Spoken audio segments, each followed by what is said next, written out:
Hi, here's how to make a tassel out of wool. So I've got my block that I'm wrapping wool round. I'm going to do it 20 times. And when I come to the end, I can just let go, or I can snip the end off. Don't need to tie anything. You could use a DVD case for this. Mine's a post-it block. So I've just wrapped round 20 times, and then I'm going to pull the loop of wool off and put it down on the table so there's a hole clearly in the middle. And then I'm going to get about 30 centimetre length of wool and put it through the hole and let it hang there so that it's in the middle, and then tie. So I'm going to tie one knot and another to make it really secure. And that is going to be how your tassel's going to hang. So we can leave that there. We need to get our next piece of wool, so another 30 centimetre length. And this time we lay that horizontally on the table and we put our tassel in the making on top.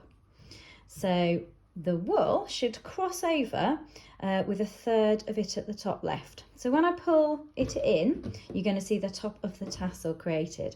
So we just have to take the two ends and tie them, do a simple knot first and pull. And you can see it squeezing in, making the top of the tassel. Immediately you've got to do another knot, a double knot, to secure it. Okay, and now that's really secure. But it looks much smarter if we take one of these long ends and wrap it around here to make a smarter looking, a neat sort of neck of the tassel, if you like. So when you've wrapped it a few times, make sure there's enough for you to tie to the other end. So don't wrap it so much that you've got nothing left. And now I'm going to tie the two ends together. Again, one knot and another. It's always important to do a double so it doesn't come undone. You could even do three. So pull it really tight, and then these two ends are going to be cut off. You don't need them.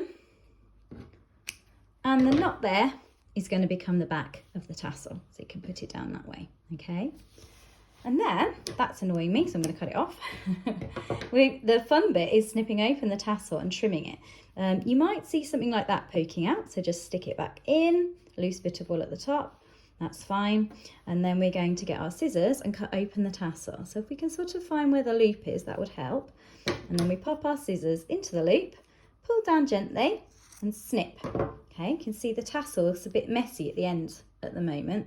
So we just trim it with the scissors where we think it needs smartening up. That's the fun bit, like giving it a haircut. Oh, and there's a loop I haven't done there.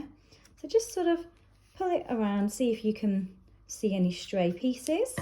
Sweep our mess away. Let's have a look at our tassel. There we go, a quick tassel. These are part of my God's Eye craft kit. You can see how they look amazing when you pop them on a God's Eye. And my kits are available to buy on Etsy, on my Etsy shop called Kids Can Craft. So if you search Kids Can Craft, you'll find kits for God's Eyes with the tassels on my shop. Thanks.